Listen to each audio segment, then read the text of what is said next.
Howdy dippity do, partner. Today we're working on a Dodge Ram 2500. Woo!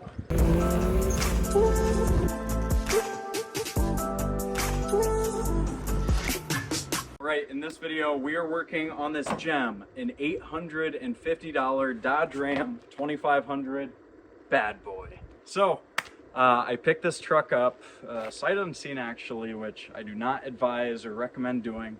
I saw it on Marketplace for $1,000, had a buddy go check it out on my behalf because I wasn't around. We negotiated down to $850. I sent the cash over via Cash App, got this thing paid for, got it shipped over to my house, and I'm finally taking a look at this bad boy, this old roached Ram, and I want to show you how I plan on transforming this to make $1,000 or more profit, and how you can too in your driveway at home without a dealer's license, without any crazy specialty tools or years of experience. Now, I've been in the auto game for a little while now. You may have seen other flips like this on the channel, some maybe even higher ticket stuff, some cooler stuff, faster stuff, whatever. I wanted to bring it back to the roots with this one.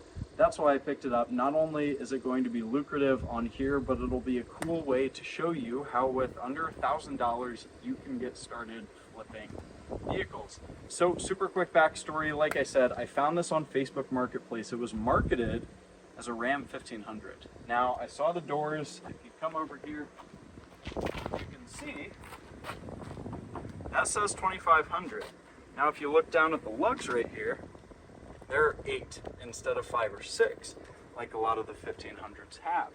And so immediately, and the tow mirrors kind of a giveaway, immediately I was like, oh, we got something that's misrepresented in the best way possible. They didn't even realize what they had. They posted a heavy duty work truck, a 2500, as just a 1500. It may be ugly, a little bit rough cosmetically, but it runs and drives like a dream. So we'll give you a quick tour, walk around, go for a test drive, my first real test drive, and then get to work. Here is a quick tour of this primered beauty. You can see some nasties on the roof up here. The glass is in good shape. The dash is non-existent. And it's not like most of these second gens where the dash is truthfully not there. It's just been covered in this camo, so you can't really see it.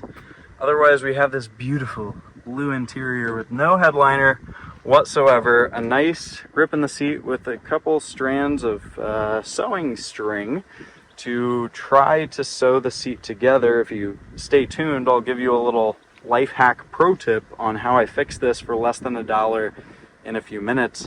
Some rust, some truck bed coating that's been primered along with the primered body, but really other than the runs and some of the rust down here, the body's not in that bad of shape.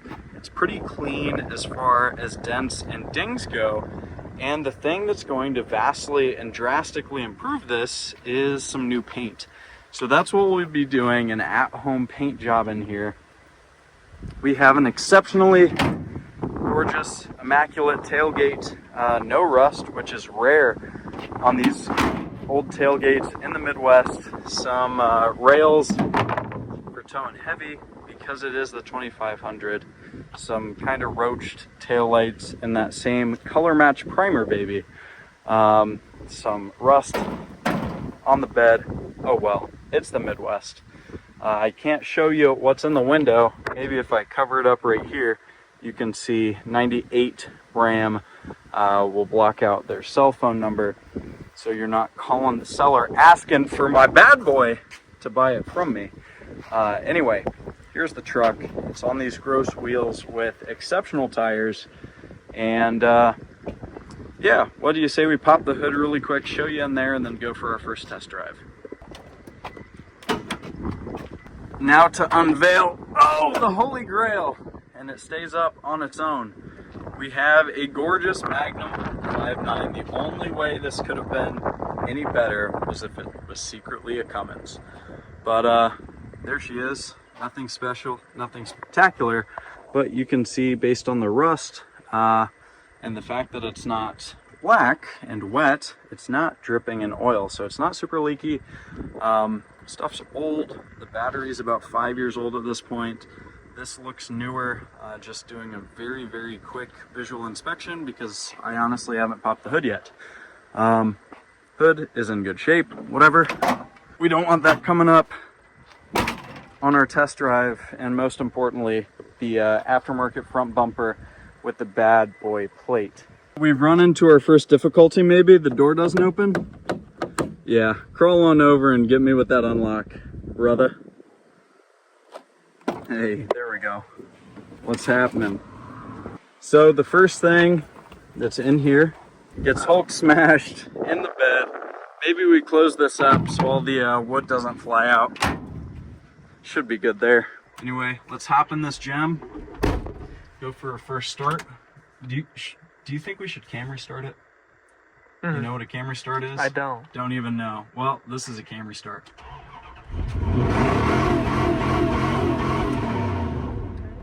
Yeah, fires up. Camry start.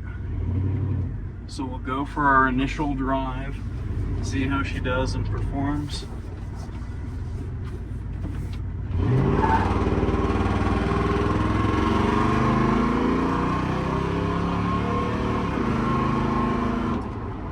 Go easy on her, right? Exactly. So, seems fine. I mean, if it was gonna blow up, it would have probably blown up right now, by now. It's not warm, as you can see on the gauges. And she just got floored for the start, floored for the acceleration, no slipping. Let's see, under a decent bit of braking. Oh yeah, she'll lock them up. You know it's good. The ABS light and the check engine light are on, but it seems to drive fine. We'll take it on a main road here, get off the bumps so that maybe it's a little bit smoother video.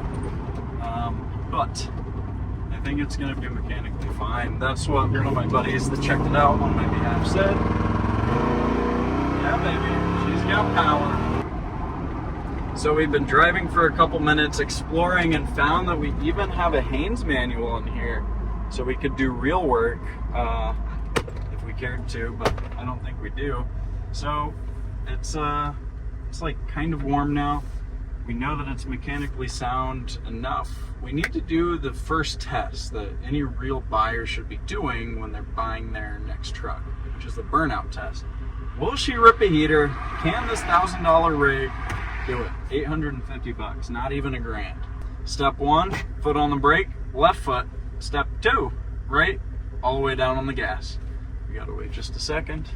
Hammer that throttle, baby.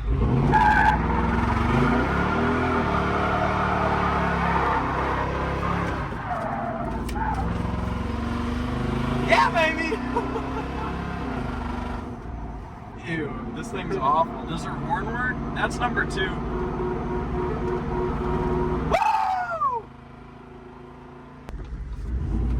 Alright, in all seriousness, aside from the burnouts and the fun, this thing does drive well. Even on light throttle, it accelerates well. It's not overheating or anything. It's a pretty sound, solid mechanically truck. So that leaves me with doing my favorite part of all of this cosmetic stuff. You can't go wrong doing hack job, shade tree, cosmetics.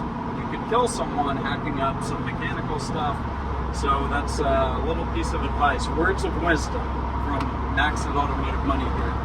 Anyway, we'll be doing some DIY first-timer bodywork and hopefully transforming this thing, giving it a new look for like $100. So we're back. I think the first order of business is going to be cleaning this thing out and getting the interior done. It's going to be a quick, easy win. We don't have to do much other than super glue the seat and get it cleaned out. Maybe hit it really quick with a vacuum. Won't be much. The big thing is just getting all of this wood and random stuff out of here because whoever buys it probably isn't going to want it. So we'll get it cleaned out for them.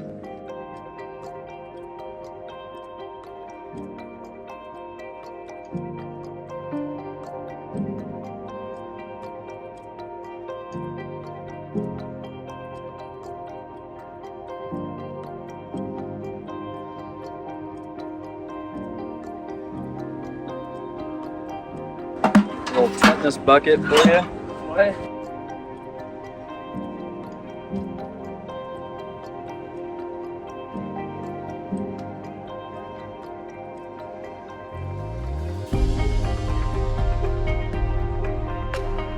Now, one thing that I like to do on every vehicle is hit the headlights and taillights with clear coat. I have some leftover 2K clear. This is high quality stuff. It's kind of pricey, especially when you're talking about an $850 beater. But I'm gonna hit the headlights. I would just use basic clear coat. If I were you, it's like $5 a can. You can use it endlessly. This stuff you have to activate with this, and it expires after a few hours, but the result is marginally better. It won't make a difference in this instance. But I got it, so why not use it?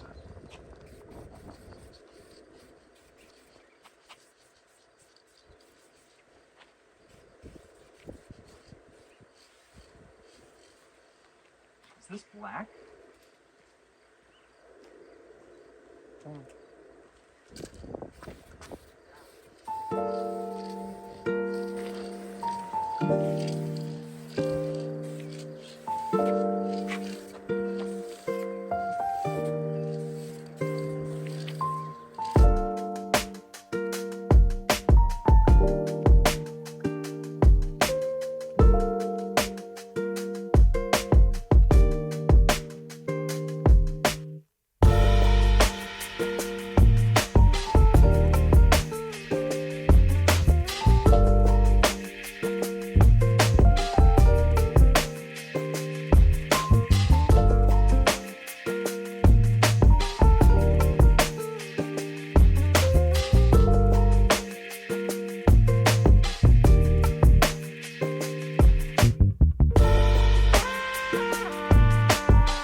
Now for my favorite part, super gluing the seat.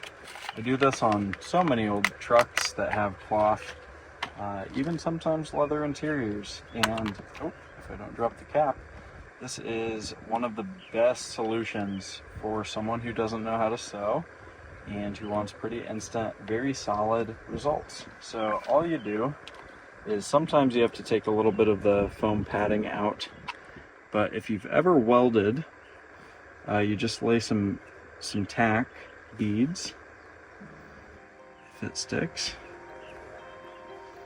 Maybe it won't.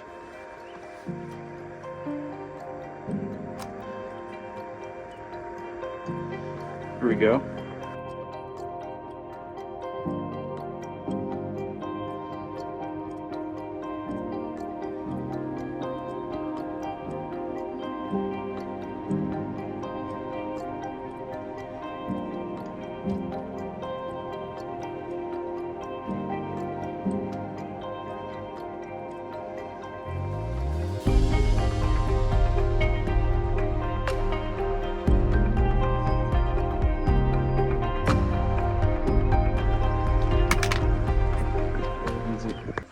So partner, looks like we got this truck done.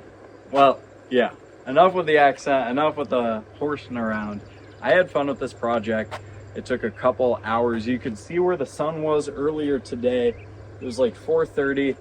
It's 7:30 or so now. And despite the fact that these were not high quality professional, there wasn't crazy craftsmanship that went into this. was a very fun, easy DIY at-home transformation that was pretty radical. This thing had a huge come up. Now it's not perfect, it's not professional. I do want to clear the air. How I did this truck and the level of work, craftsmanship, quality, etc. that I put into this thing is not what I would put into, let's say, that thing, because this thing has its own video on the channel. You can see I spent the entire time that I took to transform this truck in just paint correcting that one. So I'm not saying to go rattle can everything that you see on Facebook Marketplace, but what I am saying is that if you get something cheap enough, you can do a pretty good number by just slapping some vendor flares on it, hitting it with a little bit of paint, truck bed, clear coat, or minor cosmetic repairs that yield pretty incredible results. And you can see really the only thing that we had to do to the interior was reupholster, quote unquote, the seat. But nonetheless, I think this had a pretty big come up. What is supposed to be black is now black, and that is all good news.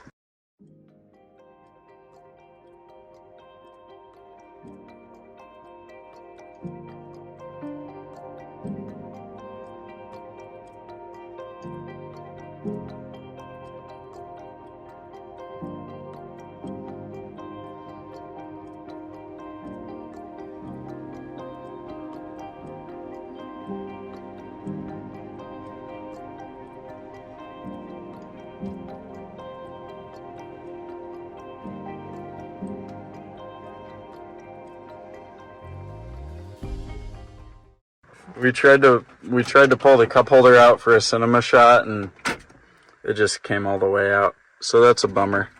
I think we can.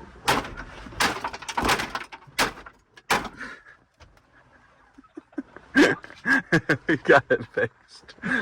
So it's not a proper automotive money flip if we don't have a little fun with it. That's right now.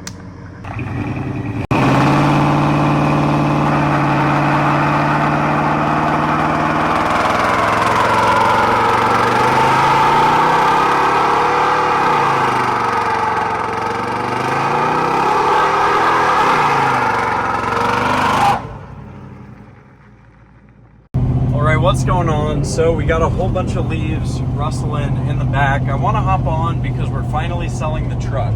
If you remember the video before, I've already edited the entire thing, but I've waited to post it because I want to be able to give you a number of what it sells for. I've still had this truck. I've just kept it sitting around in my backyard as the truck that jumps stuff, the truck that gets trucks unstuck, because it's just a beater. 2500 with brand new tires, so it goes anywhere that it needs to. It starts and runs and drives so consistently, and it's not holding up a lot of capital, and so it doesn't hurt to have around really at all.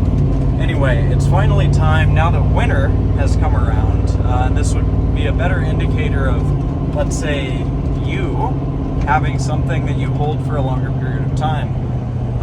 You selling that, putting a few thousand miles on it, driving it in a different season than when you bought it, you can take advantage or be screwed by a seasonal change or a market condition change. So the overall car market has dropped, but as we're approaching winter, I think it'll sell a little bit better. Prices in general are not so high. Someone was on a bike right there.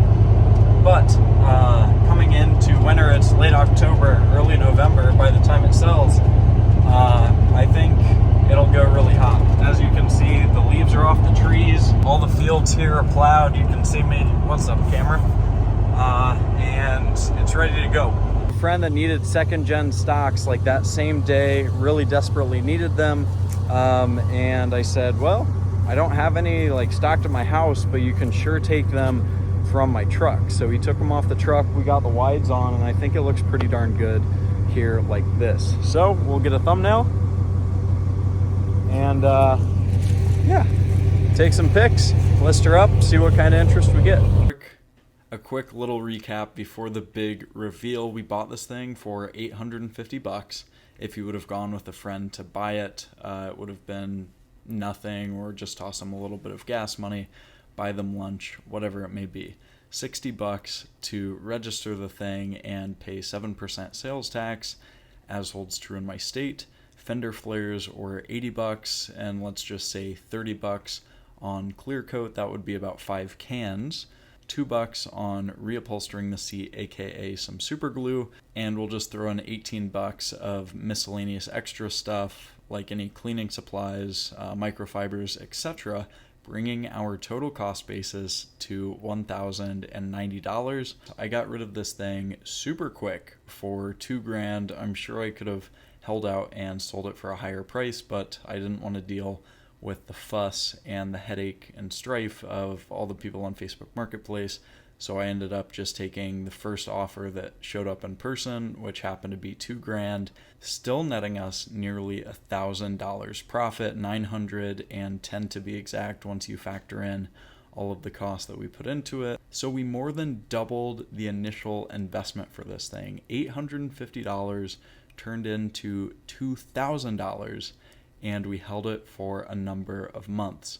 Now, that's what I talk about all the time with this concept of automotive money, and hopefully this video was a good insight into teaching you how you can drive your next vehicle for free or even profitably, as is the case with this truck. If you want to stay up to date on future flips and builds, be sure to subscribe to the channel. And if you're ready to get serious about learning this skill set, then hit the link down below. But with that in mind, I will see you on the next one. Peace.